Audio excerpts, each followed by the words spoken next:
Hey, good afternoon from beautiful Audrain County, Missouri. It's, you know, mid-February. It's like almost 50 degrees here. Could snow tomorrow. This is one of the times in Missouri where you just leave your entire wardrobe for the whole year out because you never know if you're going to need shorts or a parka. Today's a holiday. It's President's Day, so I was off today and sitting around. My wife decided to go do some other stuff, so I decided to come out and shoot a gun. I do not buy guns to collect. I am absolutely not physically and mentally capable of buying a gun and not shooting it. So, but the gun you're going to see today I brought out, I've never shot it, have no idea what it shoots like, have never put a bullet through it. Assuming maybe the factory did. Pretty expensive gun for what it is, right? So I could only afford to buy half when I bought it. When I can afford to buy the other half, I'll make the rest of the video. Just kidding. Here's the other half. So today we're talking about Browning's SA22, the semi-automatic 22 that John Browning designed, I think, in the probably the early 1900s. Remington, I know, made a copy of it. This is the Browning copy of it. It's a 22 caliber rifle. It's bottom eject, and it feeds through the stock here with a rod, kind of like a Marlin or whatever. But this was the first semi-automatic 22 rifle that ever saw mass production. Tell you a little story about this rifle, how I came about it. So as a kid, my dad bought a brand new Ruger 1022. He bought it. I still got the bill of sale, and someday we'll talk about that rifle. It's in my safe. He bought it in 1974. I was 2 years old. That was my 10th birthday present. And across the street from us lived a family that the son, the oldest son, was about my age. We went to school together. And both of our dads were railroaders. They both worked for the Missouri Pacific Railroad. Back then it was the Missouri Pacific. Later on it became the Union Pacific. But way back in the day, that my dad and that kid's dad went to the supervisors at the railroad, and we got permission to go to the railroad trestles and shoot pigeons. Now the statute of limitations has expired because there's probably something illegal about this, I'd imagine. But to the railroad, pigeons were a nuisance. Excuse me. Pigeon poop. These pigeons would get underneath the railroad trestles and they'd poop all over the steel. And it was very corrosive. It would cause rust and cause problems with their railroad trestles. So we actually had permission to go shoot pigeons from out from underneath these railroad trestles. I would take my Ruger 1022, and the neighbor kid, Ron Baker, he would take their family's 22, which was a Browning SA22, just like this. And I always liked his gun a little bit better. And so later in life, we went rabbit hunting together. Me and him and his dad and his younger brother. And his dad always had a Browning Auto 5, 12 gauge. So as a young man, I made my mind up when I got old enough, the two guns that I would always own would be a Browning Auto 5, which I've owned one of those for probably 35 years now. As soon as I got a job and got enough money, I bought one. And one of these Browning SA22s. So I was never really fond of turning loose of the amount of money that it took to buy one of these. And it was kind of out of sight, out of mind. And then about 2 years ago, sometime around Christmas, my wife and I went to dinner in Columbia, Missouri with some friends of ours, and we were a little early, so I stopped at a gun shop, Powderhorn in Columbia. And I walked in, and on the shelf sat this Browning SA22. Got some dust on it now from my hands. Much to my wife's displeasure, I said, you know what? I've waited 40 years to buy one of those. I'm buying it. Probably 700-ish bucks. Now, the one that my friend had, of course, it was old enough that it was a Belgian Browning. This is made in Morocco, Japan. A lot of guys will bash the Morocco Browning guns. I don't, simply because I've done enough research to know that the Browning folks in Morocco, they take pride in their work. Actually, my Browning A5 is a Morocco gun. I bought it in 1994, I think, right after they started. No, I take that back. I bought that later, but it was after they started making guns in Morocco, and I'd had my hands on a couple of them.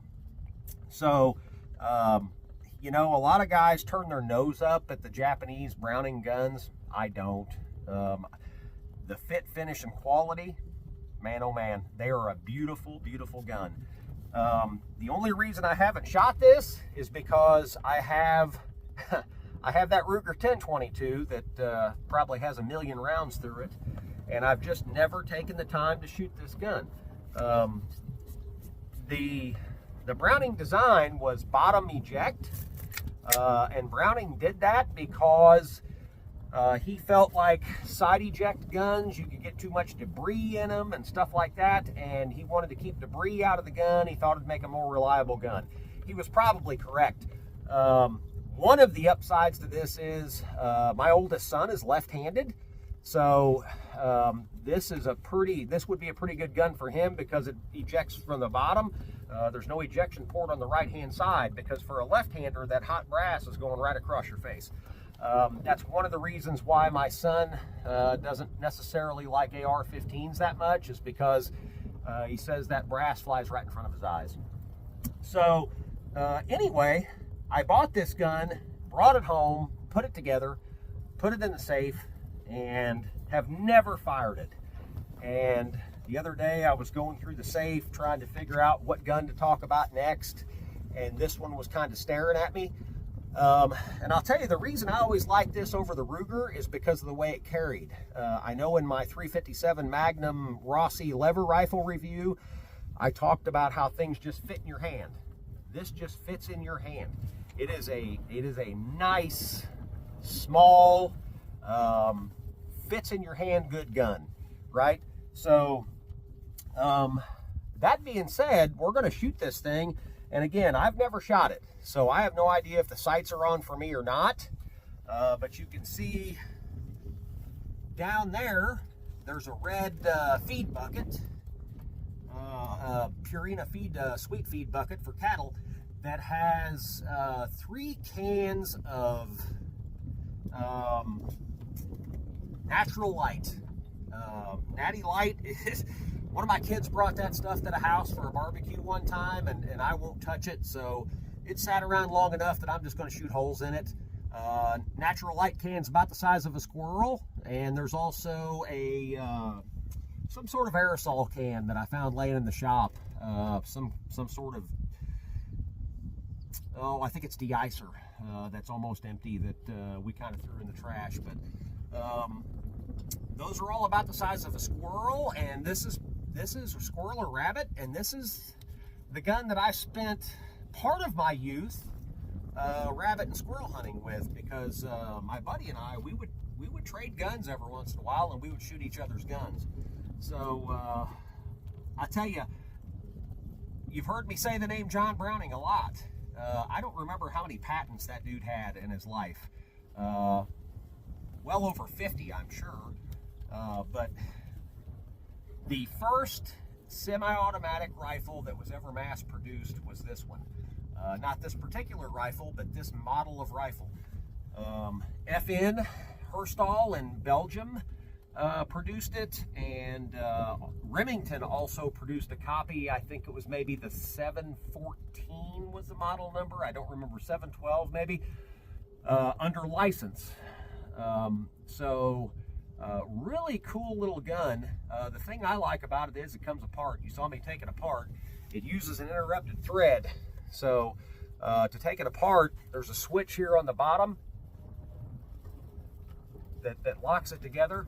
So push that up that way and pull this back a little bit, because the extractor, you don't want that hung in the barrel. Twist it a quarter turn and it comes right apart, and it uses an interrupted thread. This nut right here, you can move that in or out to adjust the tension that it takes to put this together. But still, all in all, very accurate gun, or at least the one I shot was. But they make cases for these, like you can take them camping, take them hiking, whatever.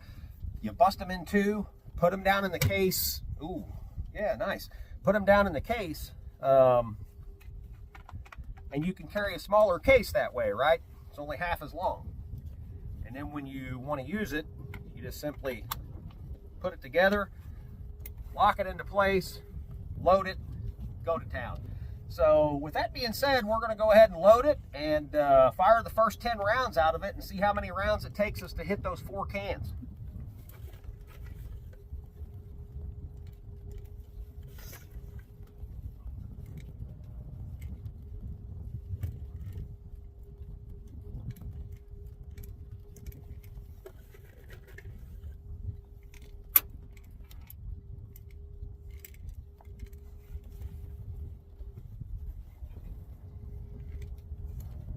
We got 10 rounds in it, so let's see what happens. Maybe it don't work, I don't know.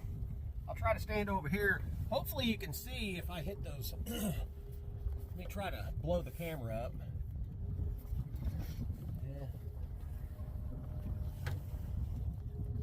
Yeah. I don't think you can zoom from this side. Hopefully you can see if I hit those cans.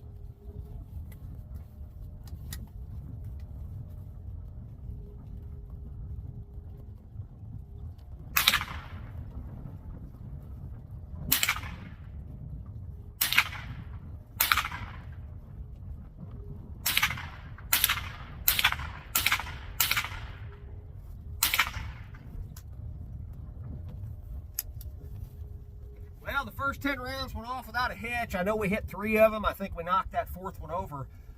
I'm going to load it again, but we're using Winchester Expert. Winchester Expert high velocity hollow point lead. Pretty good stuff. I think at some point in time, during the great ammunition shortage during the pandemic, I came up with these and found them somewhere in a gun shop, maybe at Graff's in Mexico, because I go there a lot. I've said that name quite a bit. I don't know how many I put in there, but it's going to load. A lead bullet, a lead hollow point bullet. It's been pretty flawless. So to charge this thing after it's loaded, you simply pull that back, let it slam forward, and go to town. Yep, she's loaded.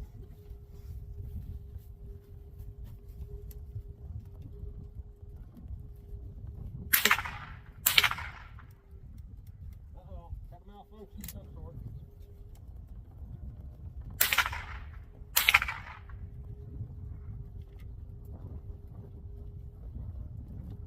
Oh, it's empty. That explains that. Oh, no, it's not empty. Crap.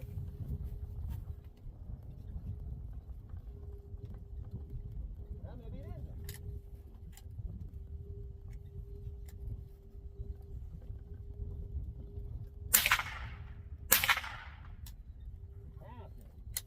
All right. So, you are a very select few people that have ever seen me fire a brand new gun for the first time. But this is the Browning SA22. Retail on this thing is probably around 700 bucks. Real world money, you can probably find one for 6-ish. I know I was in Graff's maybe a month ago, and they had a used Belgian sitting on the shelf that was, I think they were asking $650 for. So of course the Belgian guns command a little bit higher price, but just simply because they're Belgian, and a lot of people will turn their nose up at the Morocco models. But all in all, I bought this gun simply, I didn't buy this because I needed the 22. I bought it simply for nostalgia reasons, because it brought back memories of my childhood, of you know, borrowing my buddy's gun or us trading guns to go shoot pigeons out from under a railroad trestle with permission of the railroad, which today, that'd get you locked up probably.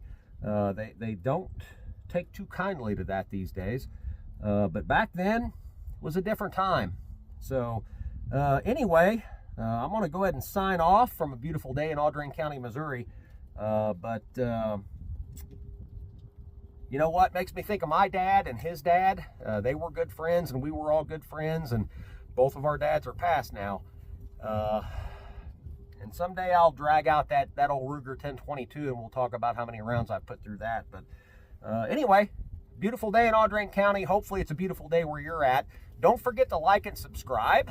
I'm trying to make, at some point I'd like to try to make enough money to maybe buy a box of ammo. We'll see what happens, you know, but this is just something to do for the time being. But anyway, have a great day.